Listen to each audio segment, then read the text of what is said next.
Okay, good afternoon. It's Wednesday, December 14th. This is the Ogdensburg Bridge and Port Authority Board meeting, but what we're going to do initially is go into our status of airport committee due to one member who has not arrived because of whatever.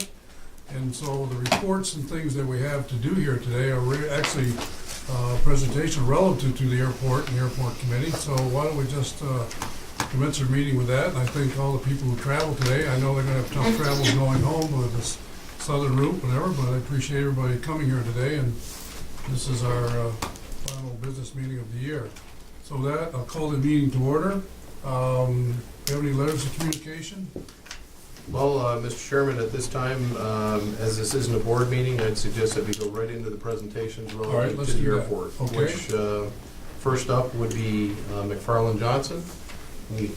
We have Jeff Wood and Bill Burfus here from McFarland Johnson to update us on the project. Gentlemen? We have a laptop or? Yeah, absolutely. Go on. Or is that one going to work? TV control here. Sorry, I thought it was on.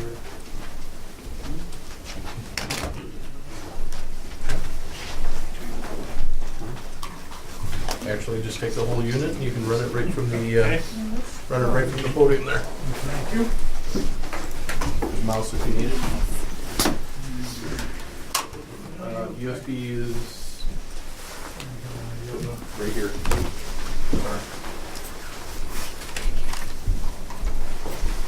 Before Bill starts, I want to officially now change our committee from a full board meeting. Okay, so now due to attendance here now, I'm going to call the Ogdensburg Bridge and Port Authority board meeting to order. And we have a presentation with Bill and Jeff, and appreciate gentlemen, and I'll let you move forward. Do we need a motion before we change from over there or not? No, it's based on the quorum attending. It's now a Okay. board meeting. No. Well, thank you, everybody. If you don't remember me, Bill Burfus was project manager for the construction of not only the terminal, but the runway and highway work and all of the construction that took place out there this summer. Jeff Wood is here as well, and I'm going to give you a quick update on the status of all the projects, and then Jeff will talk to you about a few other things as far as the capital improvement plan and moving ahead into the future here. So quickly to jump into it, we'll talk about the budget status on each one of the projects. As you recall, there's airfield construction, which was funded by the FAA, and then the terminal and parking, which were funded by OBPA. We'll also talk a little bit about the approach lights, the status of the MELs that we took out, and how that discussion is going with the FAA, and then again, Jeff will talk about the capital plan moving forward. Airfield construction, everything is done.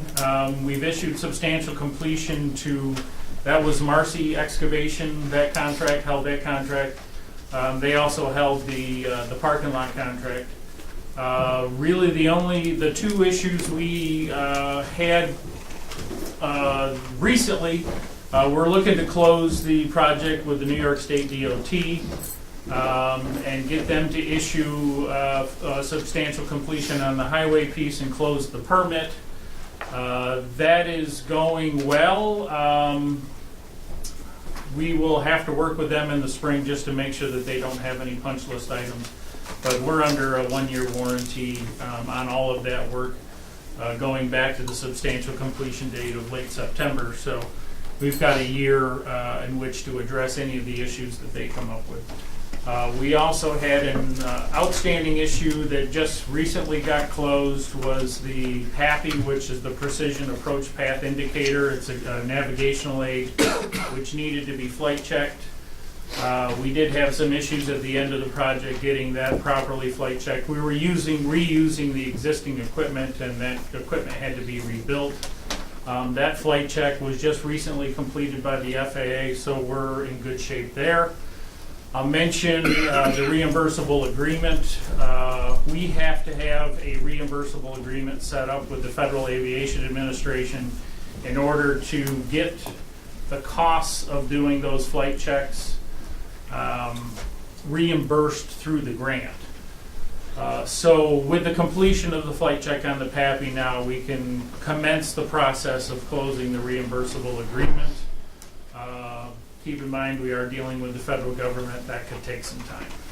So, on the terminal side, really we're just working through the punch list with the contractor. There are several things, some outstanding issues that need to get ironed out.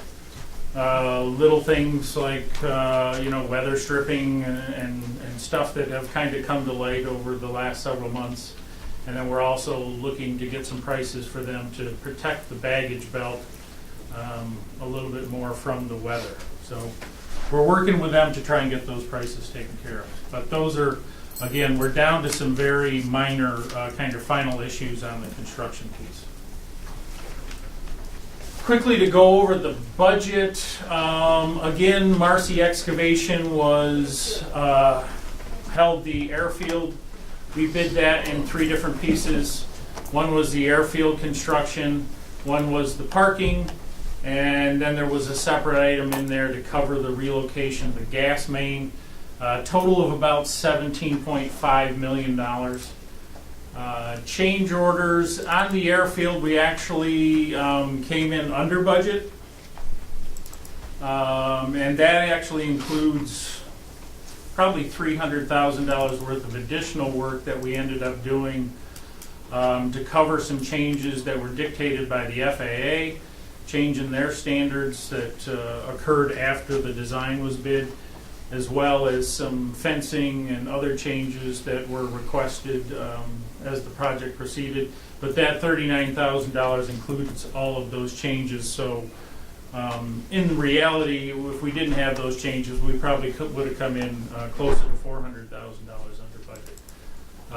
The gas service and that airfield number also includes any of the highway work. So again, that number came in well. The gas service, as you know, that was an adventure with the gas company just trying to get that completed, but we ended up about $57,000 over that $350,000 gas budget. That was somewhat balanced by other utilities that actually came in under the Verizon service, and those things were actually offset that $57,000. I think, Bill, excuse me for interrupting, but it's fair to say that being just $57,000 over what you had and for where we were starting and what we got down with negotiations was a substantial savings of where it could have been. Yes. Yeah, it was somewhat difficult working through that whole process. We actually ended up changing the way of the installation that they were dictating to us almost at the end. And working with the contractor, we were able to minimize some of those costs. On the parking side, we're about $68,000 on the plus side.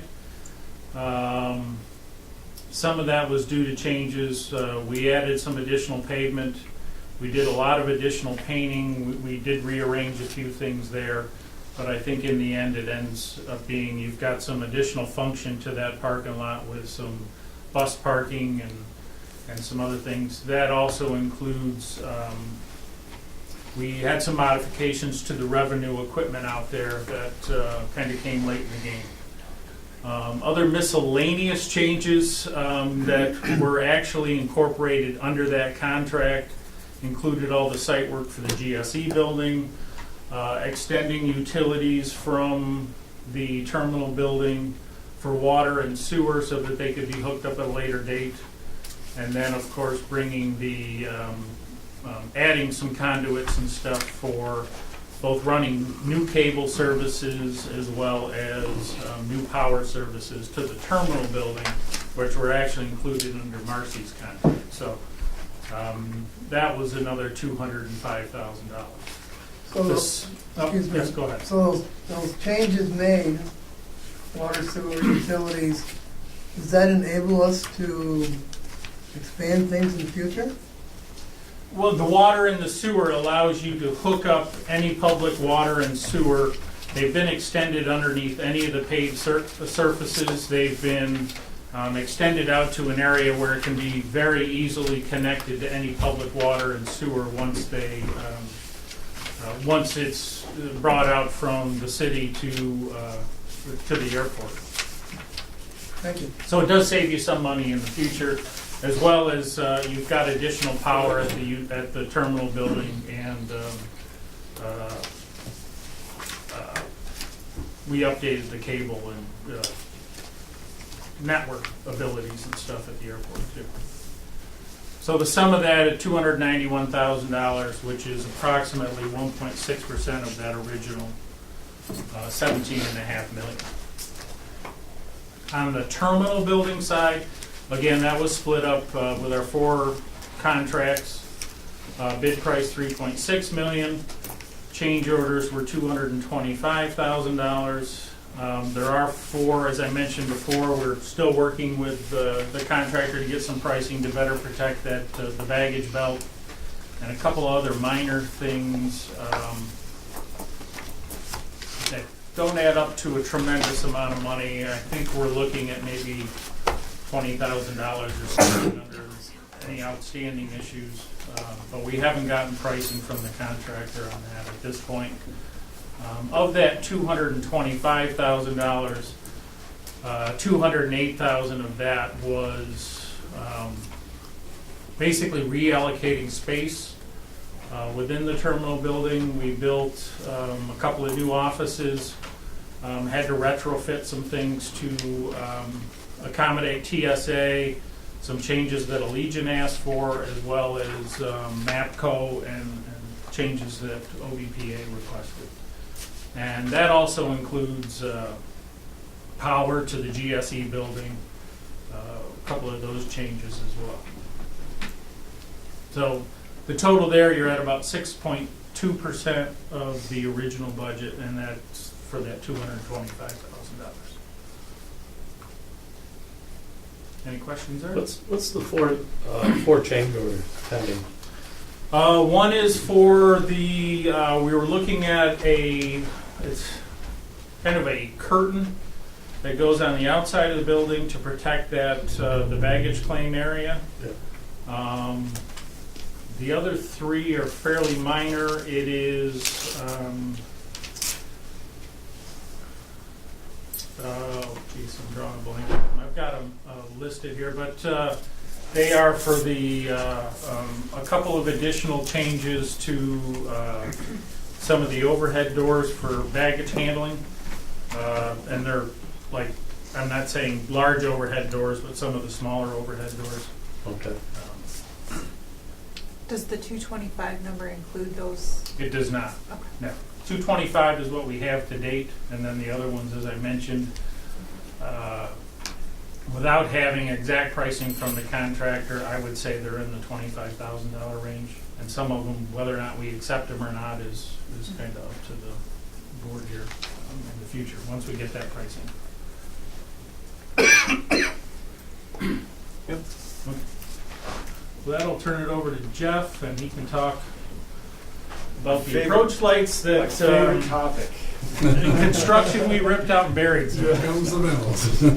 I just, $1 million question. yeah, right. I've said this before when I've been here, but, this has been a really exciting project. And as I think back on 2016, absolutely one of the highlights of my year was being here for the grand opening. That was awesome. It was a great day. You put on a great event. So I was very, very happy and proud to be here for that. The major, or not, I won't call it major, but the issue that's still hanging that we need to get resolved is the approach light system. As Bill mentioned, there was an approach light system that was demolished as part of the construction. There was some, I guess I'll call it conflicting guidance from the FAA as to whether that system was needed or not. But in any event, that question was never fully resolved, and the construction moved ahead, and the system's been demolished and sits in a landfill somewhere. It was antiquated. It does not meet current FAA standards. With everybody's agreement, including the FAA, that system is gone. But there are some within the FAA that believe some sort of approach light system is needed here at the airport, and that's the question we're trying to resolve right now. There was an early determination before construction started that in fact the FAA wants an approach light system put into the runway.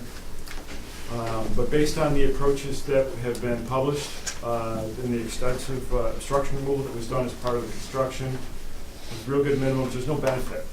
And the benefit of the approach light system is that it allows pilots to get in here during bad weather, but the approaches you have are so good, you don't get any credit. You don't lower the minimums or anything if you build that approach light system, and that's probably $1 million plus system.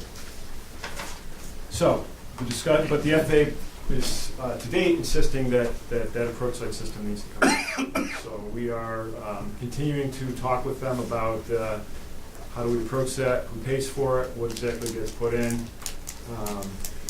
So we're working through that process. We are tentatively scheduled right now for a meeting with the FAA, the one person in particular that's really pushing this agenda. We're tentatively scheduled to meet with him at his office in the Boston area on January 19th, and I hope we can come to a resolution that will satisfy everybody.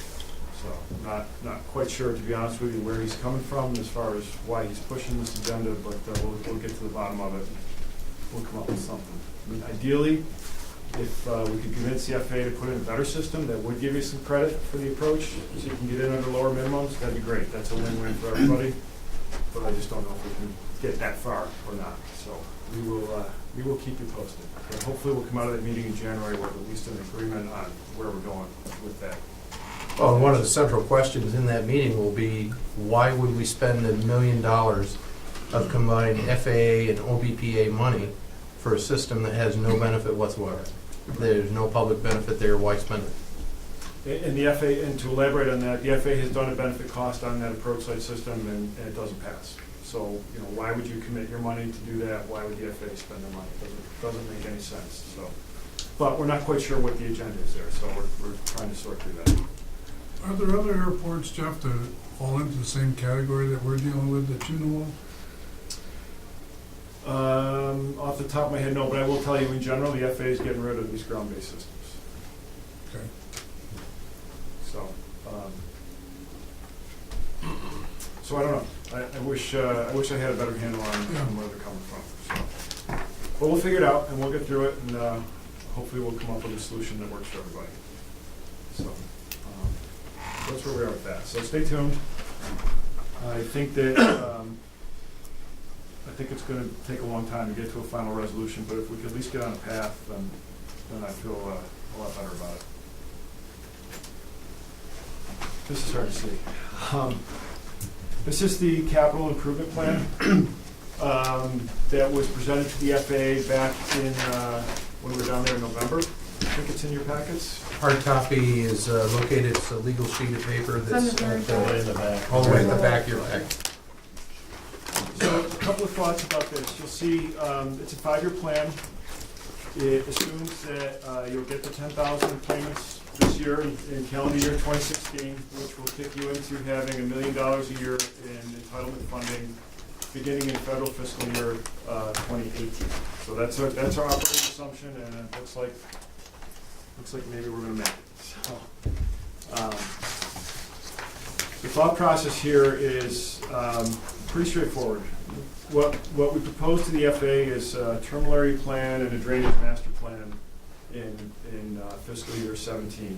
And I'll get into more detail about that, but essentially the thought there is to sort of start setting the table for what comes next at the airport. And the main concern, one of the major concerns, is that you have some significant drainage issues out there. We have some people that turned gray trying to figure out how to make the drainage in the parking lot and the airfield work, because you've got clay soils, you've got shallow groundwater, and you've got no terrain to work with. So it's a very difficult drainage challenge. But we have some ideas on how to make that better. I'll get into that more in a minute. The other issue is that, as the airline has shown up, and there's support facilities that are needed, and there's nothing really shown on the airport layout plan as to where those facilities ought to go. The airport layout plan, the master plan update that was most recently done, the idea of Allegiant showing up was kind of tacked on at the end, so it really didn't take a thorough look at what do you need for snow removal equipment, what do you need for for a fire station, and some of the other support facilities that are needed to support that type of operation. So the terminal area plan will address the siting of those facilities and kind of get us on a path towards making some smart decisions. And the path and the overarching vision is that, you know, we've always looked at the terminal that's out there now as sort of a 10-year solution, so what's next? If the service grows the way we expect it will, in 10 years, you need to be cutting a ribbon on another terminal, and so that process needs to start now, because that's how long it takes under a normal circumstance. And there's no enthusiasm from anybody, myself included, to try to do a project like that as quickly as we did this project we just finished up. So, It's amazing. so in any event, once you get past 2018, the CIP is really sort of flexible, because I think the terminal area will probably reorder some of the priorities and how things get done. So we're looking at 17 is really pretty well fixed, and 18 is pretty well locked in. The major project in 18 is a service road. I'm going to skip ahead and I'll come back to this slide. This is what the airport looks like right now. If you can see, there's a magenta road shown. It's a service road. What happens right now is you've got fuel trucks that have to cross an active runway to get from where the fuel farm is to where the airplanes are. And that's really not a good situation. We want to get that addressed as soon as possible. So the priority project for 2018 is to get a service road in that goes parallel to 812 and over to the terminal area, so we get the fuel trucks and the service trucks and whatnot off of the runway. You know, right now they deal with it by making radio announcements and whatnot, but really we'd like to get that separated. So that's the thought behind the 2018 project. Jeff, is there any federal programs relative to the FAA that addresses something different than the $1 million? Is there any programs and type of things out there? Is there, let me ask you a question in another way. Is there another number of, I'm happy to get the 10,000, but is there another number that you can reach to get another level in the FAA? The entitlements go up with your employments. So the minimum number of entitlement, once you get over the 10,000, is $1 million. Once you get up above, I forget the number, but it's 55 or 60,000, somewhere in there, you start getting more entitlements based on your employments. Okay. That's good to know. I mean, I look at the Plattsburgh model and you say, all right, they started with similar to us, and, you know, I'm not sure exactly the timeline, but obviously they grew, and here they are, the terminal building is, I don't know how many millions it is, 50, 60 million, whatever the number is, but, I mean, I know we're not there yet, but it's even part of the back of my mind is, as we grow, and if we, you know, maintain the enthusiasm that we have, that, you know, what are we looking at next, so. There's a formula in the AIP handbook that spells out how that entitlement formula goes, but, you know, if you get up around 120,000 employments, you're looking at probably 1.4 to 1.5 million in entitlements in that ballpark. Yeah. So, Okay. No ways to go. no ways to go. So while this picture is up, one of the big challenges with the drainage design is the culverts that go under 812 on the west side, on the left there of the airport, that go out to the river are undersized. And as part of the runway project, because of the issues of dealing with DOT and the cemetery and the cost, it just wasn't time to deal with those culverts. So, you know, we worked very hard to make the drainage work without touching those culverts. But if we can upsize those culverts and go through that process, then it's going to resolve a lot of the drainage issues we have at the terminal area and on the airfield as well. So the drainage master plan component is really intended to look at those culverts and see what we can do there, and then we can fix a lot of the drainage issues. And because of the category of the Oswegatchie River, if we can shoot the drainage underneath those culverts, we can get out of doing some of the stormwater management requirements, and so we can get rid of some of those ponds and things. So, you know, that's all good for the airport if you look at it in the long term. And knowing how constrained that is, you know, the drainage plan will look at what do we need to do to accommodate a terminal expansion or a new terminal and parking and all those other things that we hope are in the not too distant future as the airport grows. So I'm sorry. It would drain into the Oswegatchie? it does drain now, but because the culverts are undersized, we kind of have to slow the water down before it goes underneath the road. Or we wouldn't be constructing anything through an existing cemetery, would we? We would probably mimic the drainage that's there now, but just put in more capacity. So it wouldn't disturb anything? I would certainly hope not. That would be the goal, not to disturb the cemetery. Yeah. I think the pinch point right now is the culverts that go under the state route, so Right. if we can upsize those, we'll be in good shape. So we can start that dialogue with New York State DOT, because they're certainly part of that. Quick question along those lines. If, your question, Mr. Burns, got me thinking, if we had a tree That's on the gonna go sooner or later. If we had a tree located on the cemetery property, we have avigation easements in place where we can control the height of that tree. Is there such a thing as a drainage easement, and do we have one that's existing with the cemetery, or is that something over time we should look at? I don't know what you have existing. I've never looked at it, I don't know. Yeah, that's something that the drainage plan will look at. Okay. What's the best way to get the water through here? I would think, we'll definitely have recommendations if you need easements, if there's easements in place or whatever. Okay. So Thank you. that's part of what we need to flesh out. And then the other part of the, like I said, the terminal area plan is just, what's the future look like? We're trying to develop a 10 to 20-year vision. Where do all these facilities go? Do you need hangars? Where do they go? What does your parking look like in the future? What do your circulation roads look like in the future? I mean, it's almost hard to stand up here and talk about that knowing that everything out there is brand new and we just cut the ribbon on it. But it's a 10-year process to cut the ribbon on the next expansion. And so you almost have to start now. So that's really what the terminal area plan was intended to get at. The deliverables will be, a report, obviously, because we don't do anything without writing a report. But the most important thing is we'll have a terminal area plan that focuses in on the terminal area of the airport. So in other words, the western part of the airport, and that'll be appended to your airport layout plan. And that becomes part of your official airport, your official planning document that the New York State DOT and the FAA use. And then the other thing that's kind of a benefit is, and I meant to bring an example, is your airport layout plan you have now has a ton, literally, of pen and ink changes on it, which is how the FAA tracks all the changes that have been made. And there's so many pen and ink changes on it now, it's unreadable. So we'll clean all that up so that it becomes a usable document again. That's something the FAA is very interested in having done. Not a huge cost associated with that part, but something that will be beneficial to everybody. Do we have an existing terminal area plan? Yeah. No, we have a master plan, Yeah. but that's it. Nothing specific? We basically, one of the problems is master plans generally have a lifespan of 10 to 15 years, and we've built everything that's in our master plan already. So that's why we need to look at some of these other items.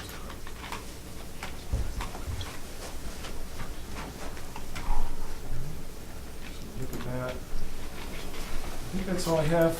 We're certainly Bill and I are happy to take any questions about anything related to the airport that provide any information.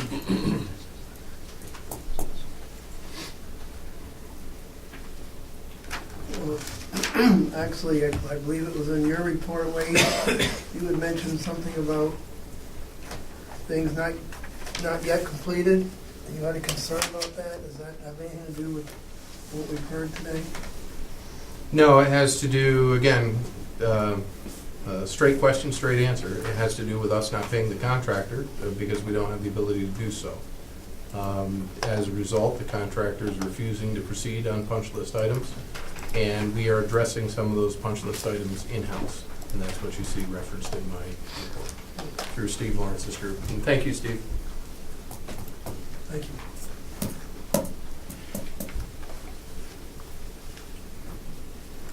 Well, the thoughts, Jeff, and to everybody to McFarland, it seemed like 3.5 years ago when the vision was to let's do this, and then all of a sudden you realize the grand opening was almost over 2 months ago already, and it's like, where are we going? Where are we going, and see the vision and go ahead, whatever. And so that's important to think about. Where are we going to go in 5 years, and type of things, whatever.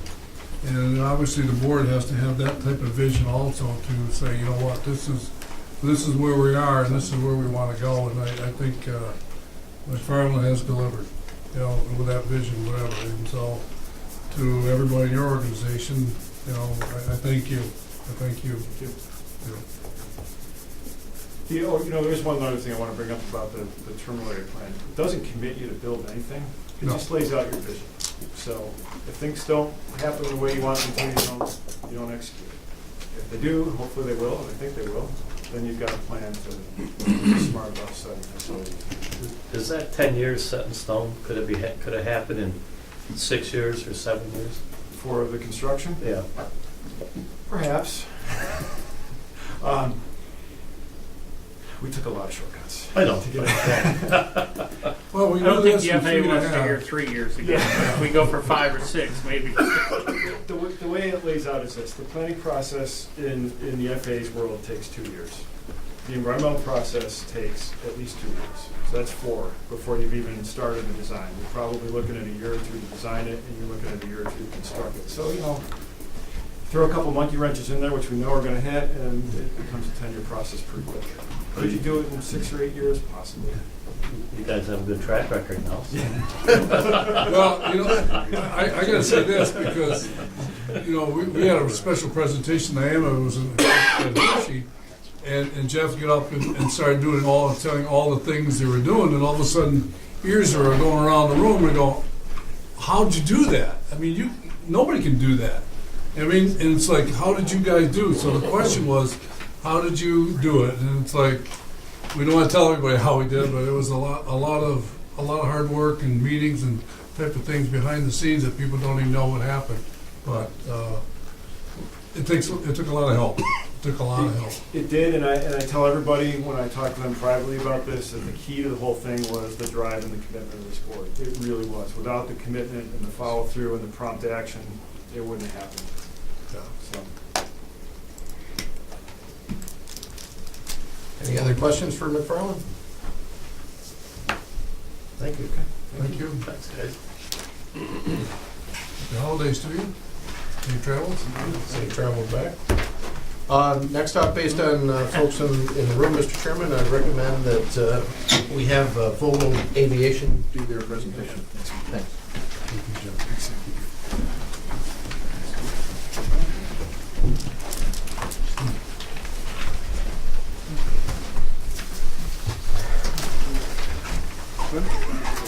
Good afternoon, everybody.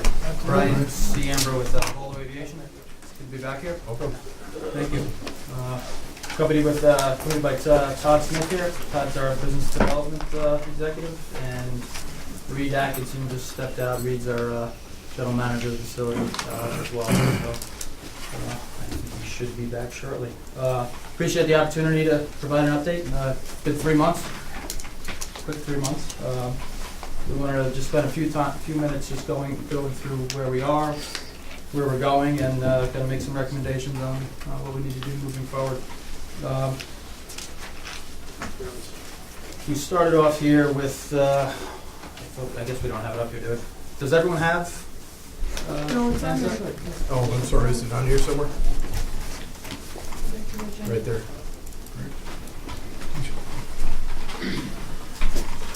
So we got a few slides to go over here. Go to the third slide. Okay.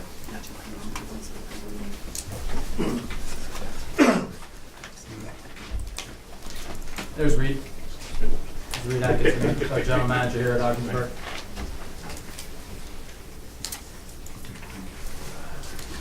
I get the hard copy. Patrick wanted us to provide you guys with some kind of side-by-side comparisons of, over the last 6 or 7 years on the fuel volume, where you guys have been on a yearly basis versus where we are to date.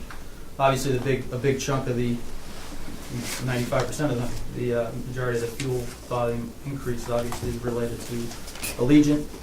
We're trending. They seem to be trending about 35 to 40,000 gallons of jet fuel a month. The uplifts are generally running about 2,000 gallons per departure. Now, the good thing about the way that's structured with Allegiant, obviously, whether they put 1 gallon of gas, which obviously that's not feasible, going to Florida, or 3,000, 4,000 gallons, it's a fixed fee. So we assess a $225 fee per fueling for any Allegiant flight. So what you're going to see, obviously the volume here, the majority of this obviously is related to Allegiant. There's roughly on the Jet A side for October and November, there's roughly about 2,000 gallons per month that's related to corporate and GA aircraft.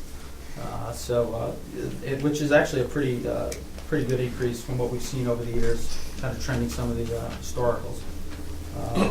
Good chunk of that, I think almost 1,000 gallons, was related to one corporate jet that came in October. We tend to see on the corporate side, it seems as if the trend on the activity for corporate jets is focused around the schools and some corporate jets dropping off some students, et cetera. So, small King Airs all the way up to actually I think we've seen a couple of Gulfstreams drop off a couple of students as well. So, not a bad way to commute. The light GA side, the avgas. The avgas volume is specific to the light GA aircraft, and one thing that we've been very cognizant of is not. I think when you guys heard us present a number of months ago, as far as the authority in the airport leaving some money on the table as far as fees go, handling fees, parking fees, overnight fees. We're not assessing those fees to the light GA aircraft. Obviously, we want to accommodate the light GA, but we are assessing those fees to the corporate jets and the private aircraft. It's standard in the industry, and as part of the financials that we've been providing to Fred and Karen, we've seen quite a bit of revenue generated out of parking, handling, and overnight fees. So, it's $2,000 or $3,000 a month, but it does add up, and it's obviously cash flow that was not being accounted for in the past, and received in the past. So the avgas volume we're seeing an increase in that. We've been working closely with Cape Air on trying to work with them on obviously improving their uplifts. We took on we're leasing a Bowser, which is a small 500-gallon Bowser that the plan is to keep that at the main terminal to improve their uplifts. What they're doing, what we've recognized, what they've been doing for the last many years, and we're trying to change that culture, is they're filling up in Albany. So they're coming in heavy. The cost of fuel is cheaper in Albany, so we're working with them on that to try and see if we can provide a larger discount for them, so they can come in and obviously come in lighter and buy more fuel here. So that's something that we're working closely with the Cape Air folks on. So it's been a slow go, but we've actually seen probably they were running 4 fuelings a month on average, which 4 fuelings a month for 60 to 70 flights a month. Obviously, that's a very low capture ratio. In the last 2 weeks, actually, we've seen about 10 fuelings a week. So it's been a huge increase. I mean, you're talking 10, 20 gallons per uplift, but it adds up. So their volumes have gone from maybe 100 gallons a month to about 350 gallons a month. So the majority of the avgas is related to Cape Air. You can go to the next slide. Okay. We've provided a couple updates here on some submittals of budgets. We submitted the budget to Karen and Fred upon review, so we're still working through that for the 2017 budget. We've also, over the last couple of months, we've transitioned all the financials, all the reporting from OBPA to Volo. So we've got our own set of books. We're managing, obviously, a key bank account that's shared through OBPA as well.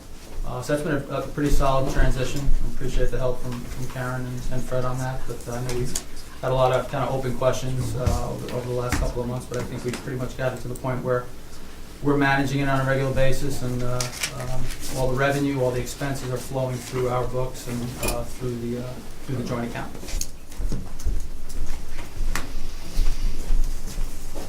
Rental car process. We've kind of taken the lead. There was really a lack of support on the rental car transition with Countrywide to the customers, i.e. Cape Air customer passengers, and obviously now Allegiant passengers.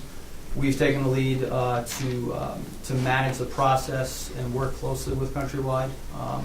So we're taking on the contracts and we're providing the cars to the passengers on a daily basis for both Cape Air and Allegiant. I think we're running. I think we're seeing maybe 3 to 5 rental cars a day.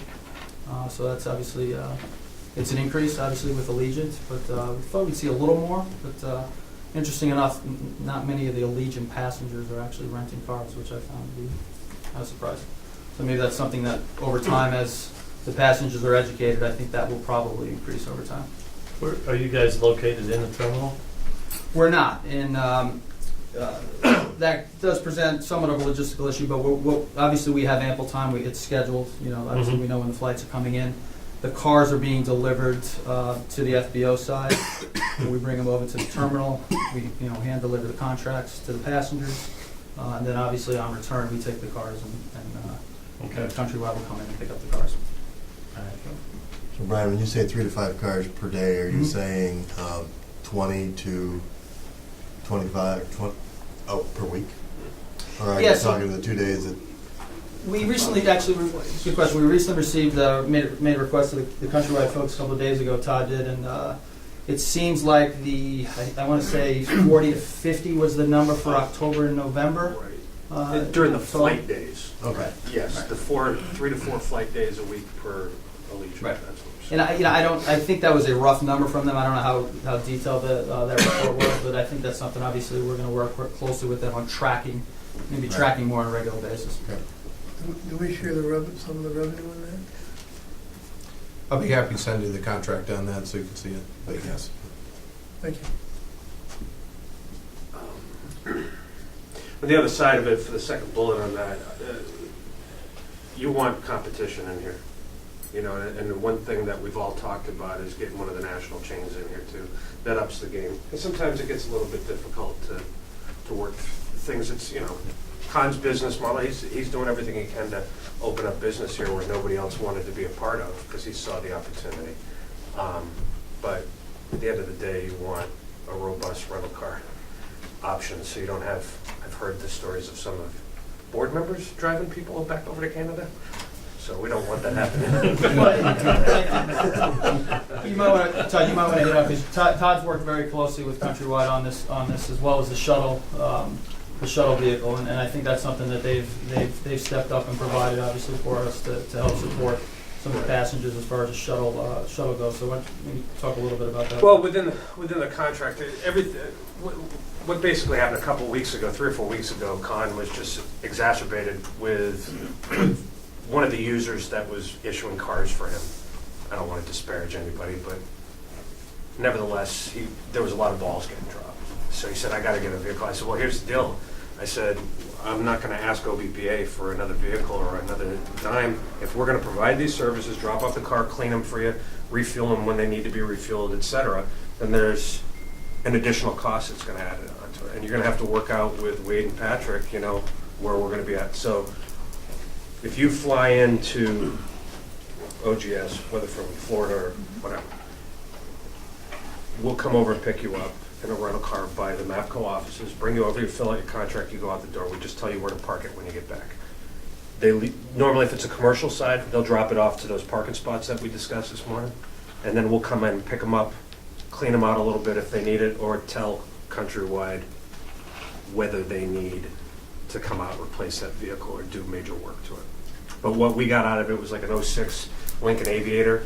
It'll seat, I think, 6 or 7. And the other idea of that is we also use it on the GA side at the FBO. So when the pilots come in their private planes, if they need to get down to Potsdam, if they need to get over to the Grandview, it turns into a crew.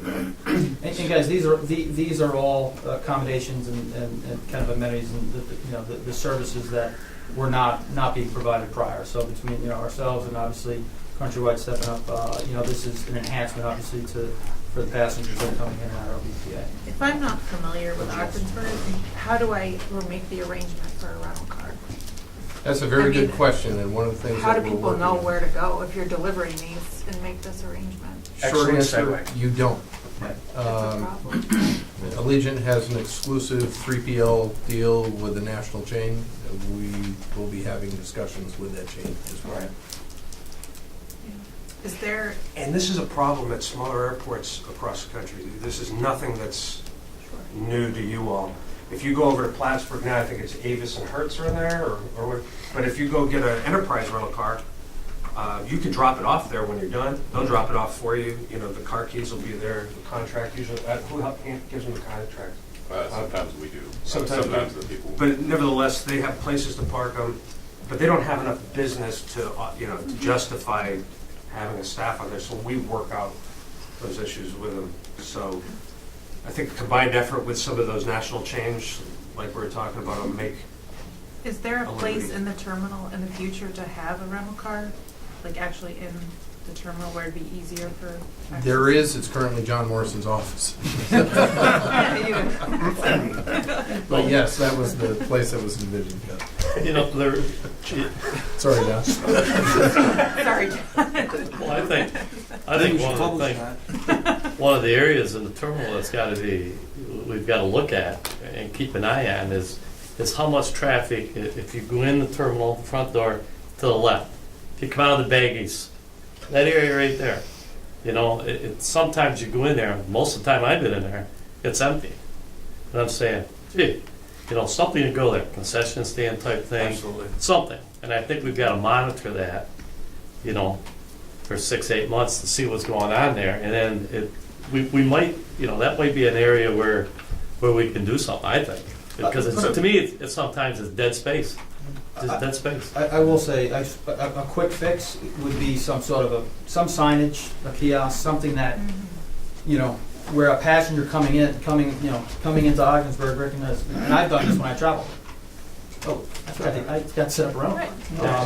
So, contact information, some sort of signage, kiosk that directs them to call the so-and-so number, where that can be arranged. At the least, I think that's something, a quick fix. I don't think it's the ultimate, fix, but I think it's something that should be looked at.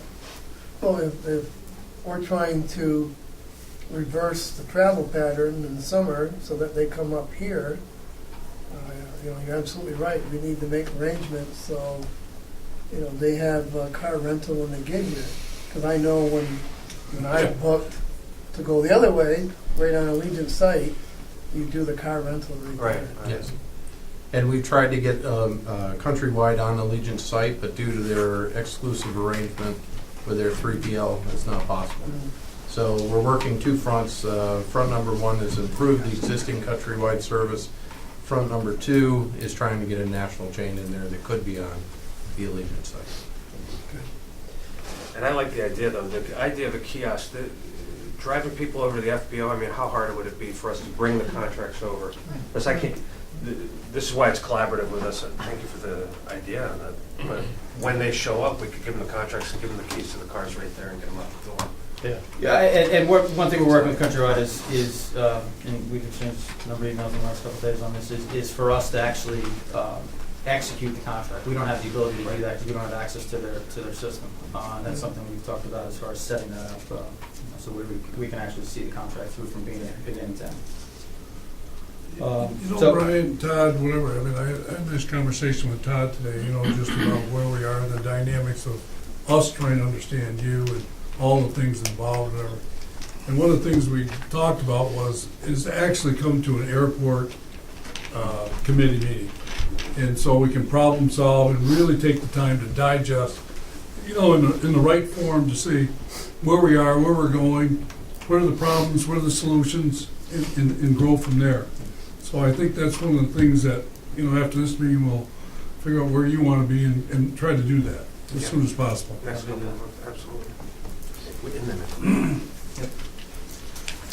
A few other things, we've shared some ideas, obviously, with Patrick on facility improvements.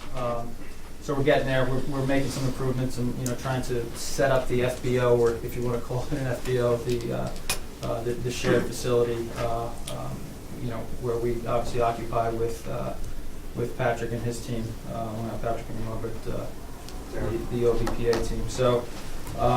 It's not ideal, we all know that, but I think there's some things that we've talked about that we can make it obviously more accommodating for a transient passenger coming in off a private jet or a small aircraft. So those are some things that we're going to be working on and have been working on.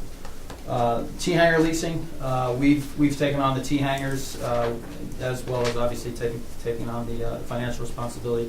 We're invoicing the T-hanger tenants now. We have draft leases out to most, if not all, of the existing T-hanger tenants. It's so that the lease is transitioned from OBPA to Volo. Haven't executed them all. Need to kind of push some of these folks along to execute, but we've not changed any of the rates at this point. We've not changed the language. Basically, we've mirrored your boilerplate agreements. We've tried to make this obviously as simple as possible and easy transition for the customers. Brian, how So- many people do you have dedicated to us working for Volo? 4. Okay. And the reason I ask that question, because some things we forget, is Volo is us, but we still hire people, put people to work. And so in our mission statement or whatever, they're a service, but they are also us. And so we did create 4 jobs. And obviously part of yours or whatever, entails that, whatever.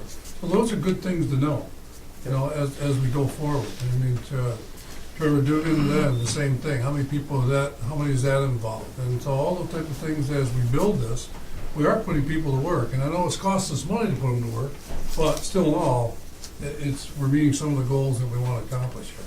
So you're telling me that you guys now are leasing all the hangars out there, and John Reese is not? Am I right in assuming that? Well, John Morrison, correct. Well, John Morrison, but Right. it started with John Reese, and then when John went Originally, yes. Yes, so that's correct. And other than, we've just had, I think there was one obviously that recently left that was scheduled, but all of 1T hangar is currently occupied. So obviously we're going to work towards, but I think we've got a waiting list, and we've reached out to some of the ones that are on that list. So obviously we want to fill that last spot up.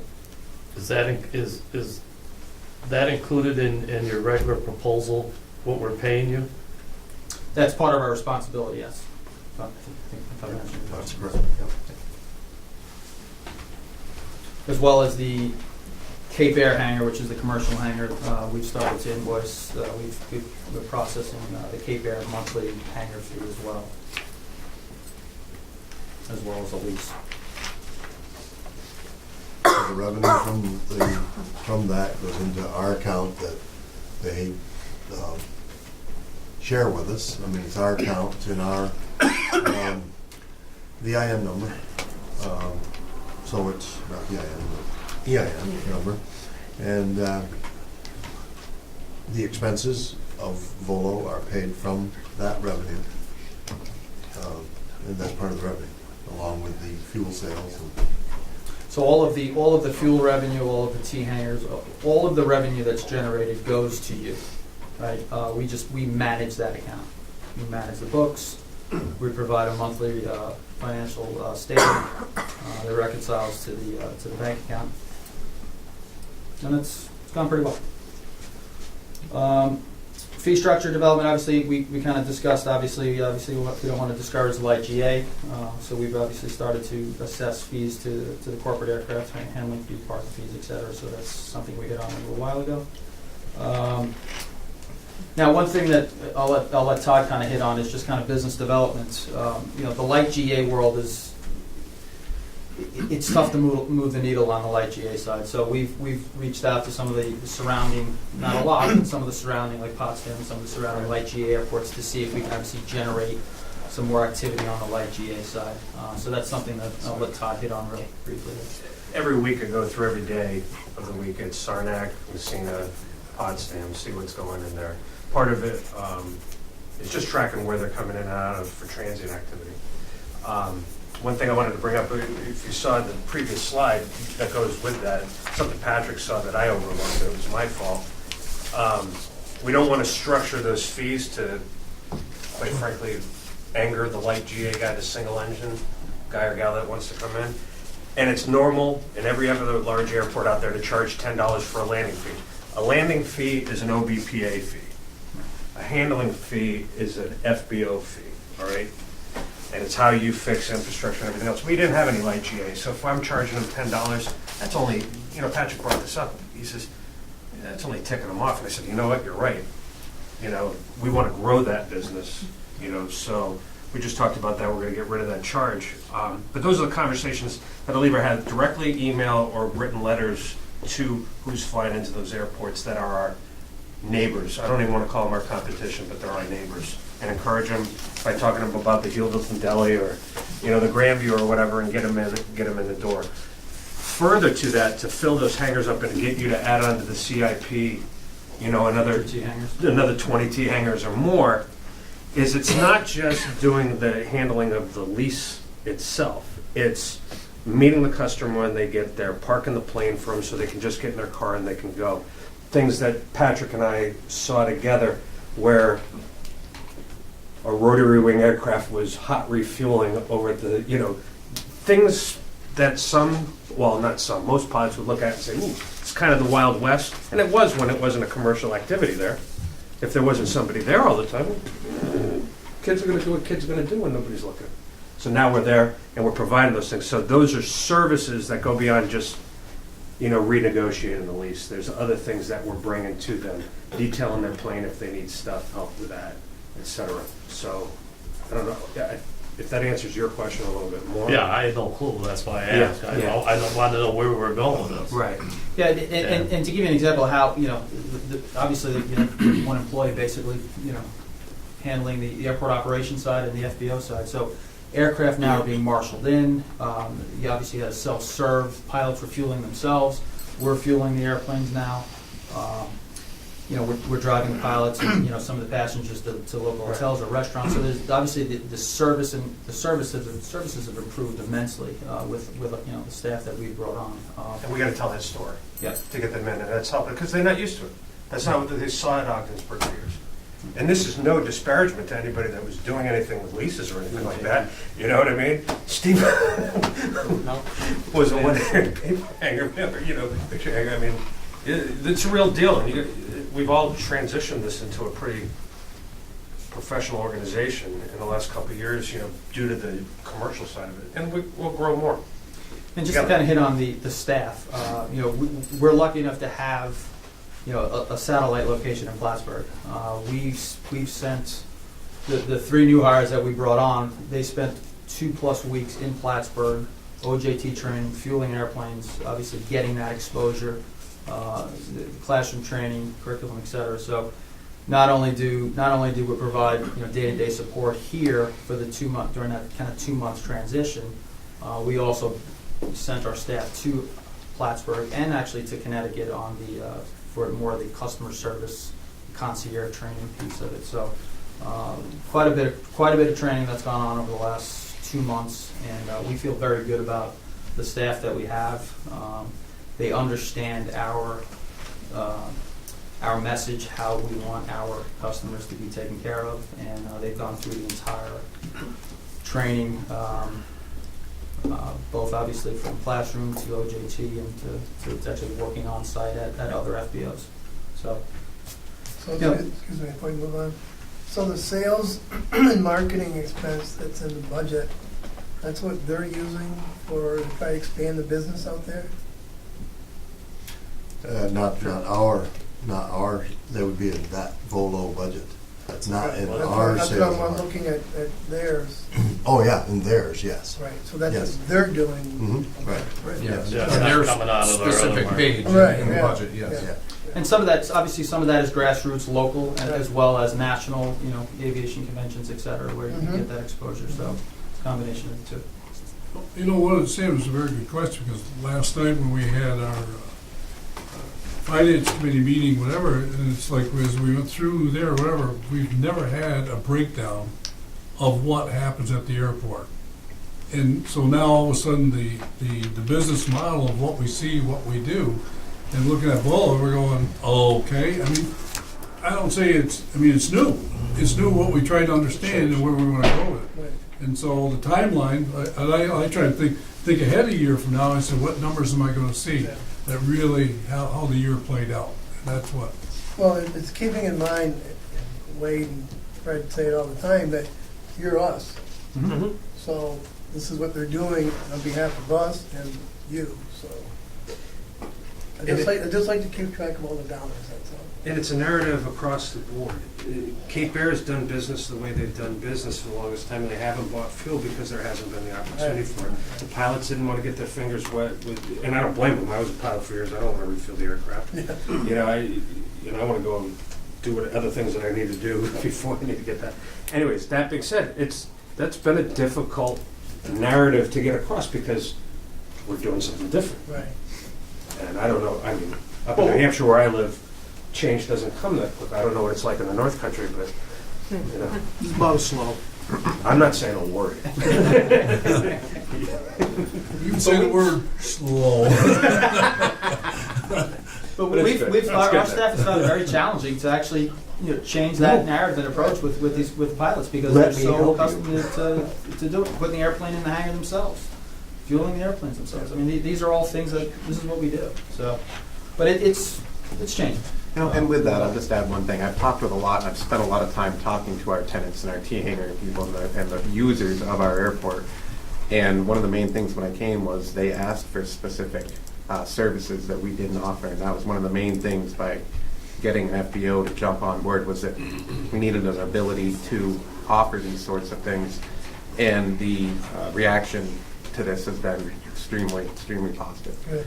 And I think that there's opportunity there once, the GA community is they talk, and it'll spread throughout the North Country, and I'd love, possibly start seeing maybe a flight school back, get a local EAA chapters, mechanic. I mean, once you start offering these service, we have a beautiful runway, it's long enough, all the anemones are here. We are a shining star now in the North Country, and we need to now finish up polishing it and get people here.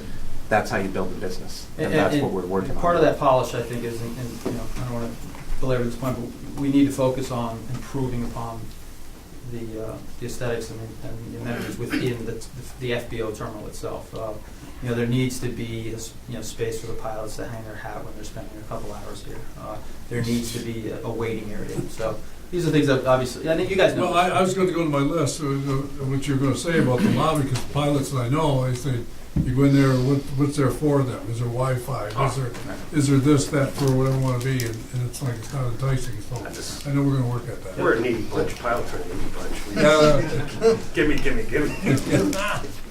So we've been operating for 3 months. I think we have a very good grasp of the expenses. I think we provided a good budget. 3 months, I think, is good enough time. Obviously, our startup fees are behind us. So I think moving forward, we've got a good grasp, and I think we're going to have a steady understanding of what the numbers are going to look like on a regular basis moving forward. So. And one thing that Wade had gotten us into was, with regards to MAPCO, is sitting down with them, we sit down with Trago, and we talk about practices and stuff like that, and what we're all seeing to make sure, that we find the synergies that make things more cost effective. Because all of us recognize the more money we save you, and the people here, the more room for growth and everything else. So yeah, there very well may be duplication in certain services or things that are happening. So obviously for us, it's about obviously saving you guys money, improving upon the revenue, improving upon the services. But at the end of the day, if things can be done, in an easier manner to save upon expenses for you guys, obviously that's what we want to do. So, and we're always sharing ideas with Patrick and Fred and Karen on, all right, can we do this differently? Can we obviously pull in support from Wade, you introduced us to MAPCO, and we had those calls to see what we can do, obviously, to share on some of the services. So it's an ongoing discussion, and I'm sure we'll figure it out. You guys mentioned you have meetings. Is this every couple of weeks, once a month? it's been about once a month right now, and we're trying to do it more. Some of the problem is flying into here in a small airplane is difficult in the winter. You know what I mean? Just a little bit. But I've talked to Chad and his folks, and Kelly.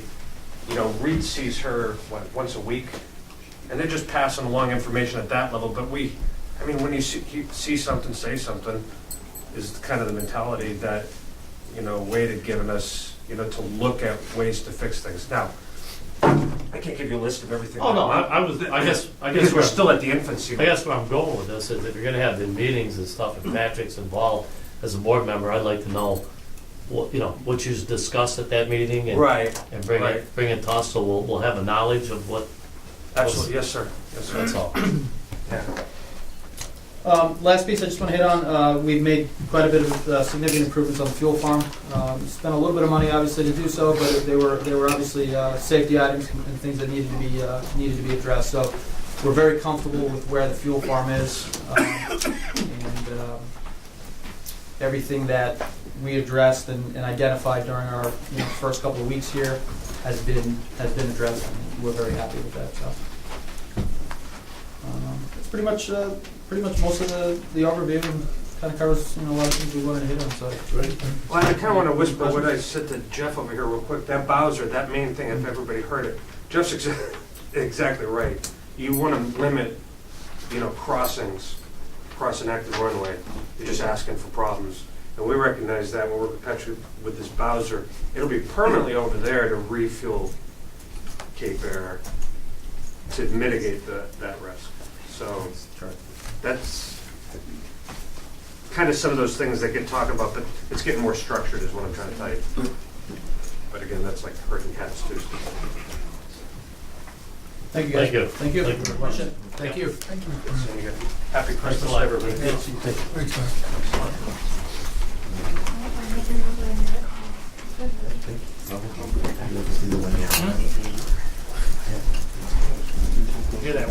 And next up, we'll have Matco on the line for an update on the parking at the airport.